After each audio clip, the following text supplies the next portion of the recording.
Selamat sore, Pak. Perkenalkan kami dari kelompok 2 DSI, izin perkenalkan diri. Nama saya Gracia Simanulang dengan NIM 12S24027. Perkenalkan nama saya Joyce Anastasia Napitupulu dengan NIM 12S24020. Perkenalkan nama saya Jody Alfonso-Sian dengan NIM 12S24039. Perkenalkan Pak, nama saya Angga Syanipa dengan NIM 12S24032. Perkenalkan Pak, nama saya Joseph Christiana Marpaung dengan NIM 12S24036.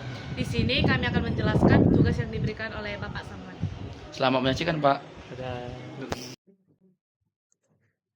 Selamat sore Pak, perkenalkan kami dari kelompok 2 DSI dengan saya Joseph Christian Marpaung dengan NIM 12S24036. Baik Pak, pada video ini kami akan menjelaskan PPT kami tentang jawaban dari soal yang Bapak berikan, yaitu tentang data breach di perusahaan e-commerce, menyelesaikan masalah konflik antara keamanan, privasi, dan etika.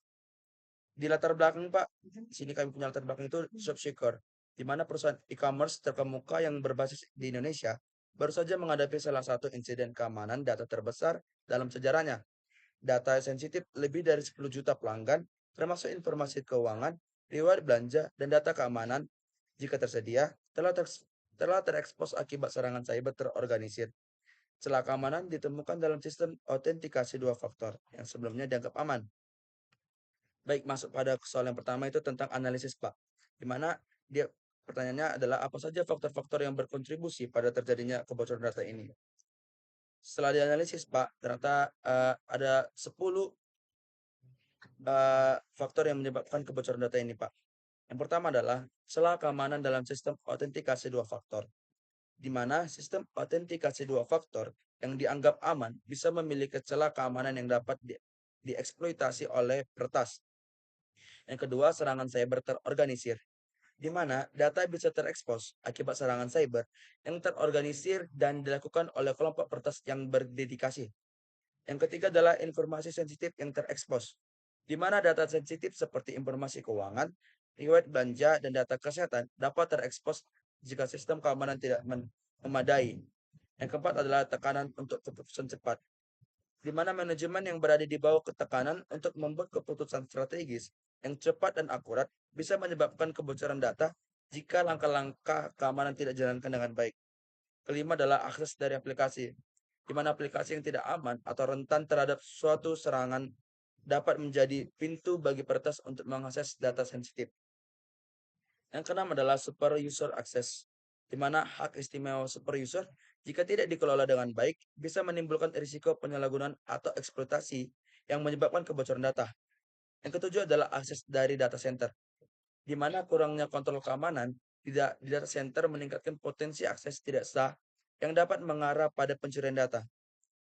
Yang kedelapan adalah pengaturan akses, di mana multiple akses yang dimiliki oleh berbagai tim dalam sebuah organisasi meningkatkan potensi fraud dan kebocoran data. Yang kesembilan adalah unencrypted data, di mana data yang tidak dienkripsi dengan baik menjadi sasaran empuk bagi peretas sehingga data yang diambil tidak dapat dibuka kembali. Dan terakhir adalah kurangnya edukasi dan kesadaran keamanan, di mana kurangnya pemahaman dan kesadaran tentang keamanan data di antara staf dan pengguna dapat menyebabkan kebocoran data. Baik Pak, untuk soal selanjutnya akan dilanjutkan oleh teman saya Joyce. Jadi yang selanjutnya saya akan memaparkan evaluasinya bagaimana sih cara manajemen ShopSeeker seharusnya merespon insiden ini pada hal-hal. Jadi di sini saya akan memaparkannya dari informasi tertentu. Jadi langkah-langkah celah sistem informasi ini, mereka harus melakukan isolasi sistem. Yang pertama, pada dampaknya untuk mencegah penyebaran lebih lanjut. Dan selanjutnya, mereka harus melakukan perbaikan celah autentikasi dua faktor ya, dengan vendor atau komunikasi keamanan siber eksternal. Lalu melakukan peningkatan sistem deteksi ancaman dengan kecerdasan buatan untuk mendeteksi secara dini. Lalu melakukan audit keamanan sistem secara menyeluruh. Lalu yang selanjutnya adalah implikasi hukum. Mereka harus memastikan kepatuhan terhadap regulasi pemerintah, seperti menghubungi otoritas terkait di Indonesia seperti Kominfo untuk melakukan insiden ini sesuai dengan regulasi perlindungan data pribadi. Lalu melibatkan tim hukum internal dan eksternal untuk mengevaluasi potensi denda atau tuntutan yang akan mereka hadapi, lalu memberitahukan kepada pelanggan dan pihak terkait secara resmi seperti mengirimkan pemberitahuan transparan kepada pelanggan dan juga menjelaskan langkah mitigasi yang sedang diambil untuk mencegah insiden serupa di masa depan agar supaya pelanggan mendapatkan kembali lagi kepercayaannya walaupun sebenarnya itu agak sulit tetapi sebenarnya tidak semua pelanggan akan tahu. Lalu dalam privasi dan etika, komunikasi yang transparan dan empati terhadap pelanggan mengeluarkan pernyataan resmi melalui berbagai saluran seperti dalam atau emailnya atau bahkan di Facebook atau media sosial lainnya memberikan informasi dengan jelas pada insiden yang terjadi jadi tidak menutup-nutupi atau mengurang-urangi terus menyertakan langkah-langkah konkret apa sih yang harus dilakukan pelanggan untuk melindungi data mereka lalu menawarkan dukungan secara langsung pada pelanggan dan terdampak memberikan pelayanan pengawasan kredit gratis untuk mendeteksi potensi penyalahgunaan data finansial, lalu membentuk pusat bantuan pelanggan yang tersedia lebih dari 7. Jadi supaya pelanggan tetap percaya kepada sosok pelanggan dan mengakui tanggung jawab dan sikap proaktif untuk membangun kembali kepercayaan. Lalu untuk mengatasi reputasi perusahaan, strategi untuk memulihkan kepercayaan pelanggan dan investor, yaitu dengan melibatkan ahli hubungan masyarakat atau PR untuk menyusun strategi komunikasi krisis yang efektif, mengadakan konferensi pers untuk menjelaskan penyebab insiden dan komitmen perusahaan terhadap keamanan data di masa depan. Lalu meningkatkan hubungan dengan pelanggan, seperti memberikan komunikasi pelanggan dan terdampak seperti voucher atau diskon eksklusif. Lalu untuk yang selanjutnya akan dijelaskan saya. Solusi. Rancanglah rencana aksi yang komprehensif untuk mengatasi dampak dari kebocoran data. Berikut adalah rancangan rencana aksi yang komprehensif untuk mengatasi dampak kebocoran data yang dihadapi oleh Software. Rencana ini akan mencakup aspek keamanan, hukum, privasi, dan etika, serta pemulihan reputasi perusahaan, respon darurat terhadap kebocoran data, identifikasi dan penutupan celah keamanan. Yang pertama, investigasi forensik untuk menemukan sumber kebocoran. Yang kedua, isolasi dan perbaiki sistem yang terkompromi segera. Penguatan infrastruktur keamanan. Pertama, terapkan kontrol akses berbasis Zero Trust. Yang kedua, tingkatkan pemantauan ancaman dengan AI dan analitik real-time pengujian sistem keamanan. Lakukan uji prestasi untuk menemukan dan menutup celah keamanan lainnya. Tindakan hukum dan kepatuhan. Audit kepatuhan. Evaluasi apakah kebocoran melanggar UU Perlindungan Data Pribadi atau UU PDP Indonesia atau peraturan lainnya. Pelaporan kepada otoritas. Laporkan kebocoran kepada otoritas dalam waktu yang ditentukan, misalnya 72 jam. Penginformasian kepada pelanggan. Segera beritahu pelanggan yang terdampak tentang kebocoran dan langkah mitigasi yang harus diambil. Penanganan potensi tuntutan hukum. Bersiap menghadapi tuntutan hukum terkait pelanggaran privasi atau kelalaian. Privasi, etika, dan komunikasi. Transparansi pengungkapan penyebab kebocoran. Berikan penjelasan yang jelas mengenai penyebab kebocoran dan langkah-langkah yang diambil. Komunikasi dengan empati. Kirim surat permohonan maaf dan tawaran perlindungan atau pemulihan identitas untuk pelanggan yang terdampak. Tanggung jawab etika. Prioritaskan kesejahteraan pelanggan dan pastikan data sensitif ditangani dengan tingkat perlindungan yang lebih tinggi. Pemulihan reputasi perusahaan. Strategi pemulihan kepercayaan pelanggan. Kampanye komunikasi untuk menyoroti langkah-langkah pemulihan dan penguatan keamanan. Pemulihan reputasi di mata investor. Update teratur kepada investor tentang langkah mitigasi dan pemulihan yang telah dilakukan. Kolaborasi dengan media. Pastikan pemberitaan yang objektif dan menyoroti upaya pemulihan perusahaan. Evaluasi dan peningkatan berkelanjutan. Audit keamanan dan evaluasi menyeluruh. Lakukan audit internal dan eksternal secara rutin untuk mengidentifikasi celah keamanan. Pembaruan kebijakan keamanan. Sesuaikan kebijakan keamanan berdasarkan pelajaran dari insiden ini untuk mencegah kejadian serupa. Selamat sore Pak, saya Gracia Simanullang dengan NIM 12S24027. Di sini saya akan melanjutkan menjelaskan tentang privasi dan etika.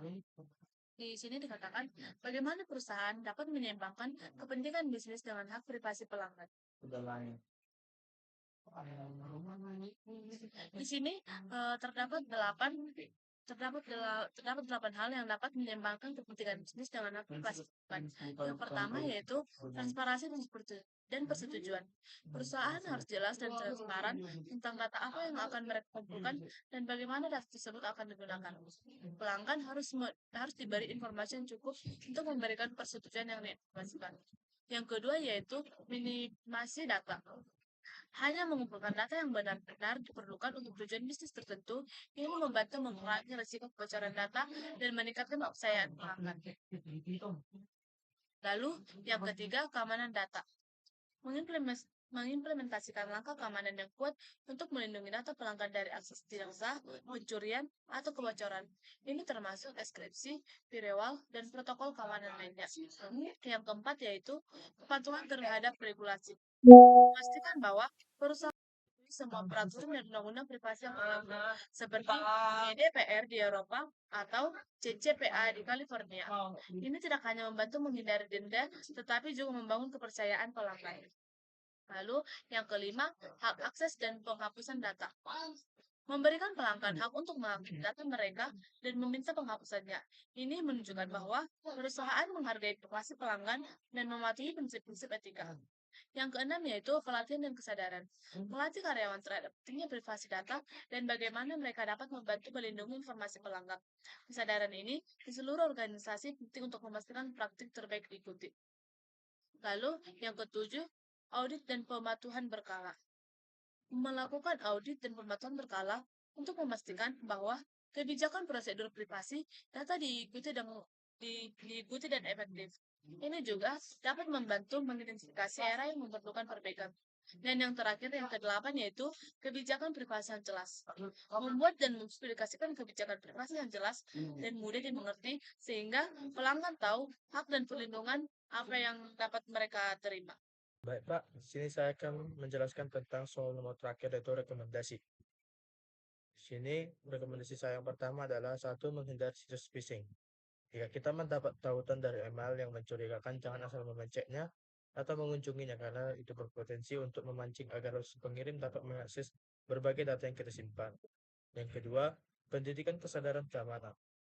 Kita dapat berlatih dan memberikan pelatihan pada karyawan kita agar mengenali berbagai ancaman kejahatan cyber yang kita dan dapat melindungi data pribadi dan data pribadi perusahaan. Selanjutnya adalah rajin untuk mengupdate software. Kita harus rutin memperbaiki software kita ke versi yang terbaru untuk melakukan maintenance agar kita mengetahui kekurangan apa saja yang terdapat di software kita agar kita dapat memperbaikinya. Lalu yang keempat adalah mengganti password secara berkala.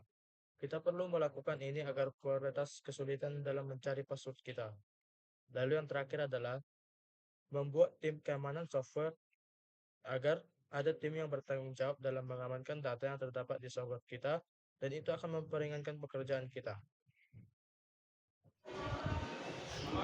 Baik Pak, sekian presentasi kami Pak.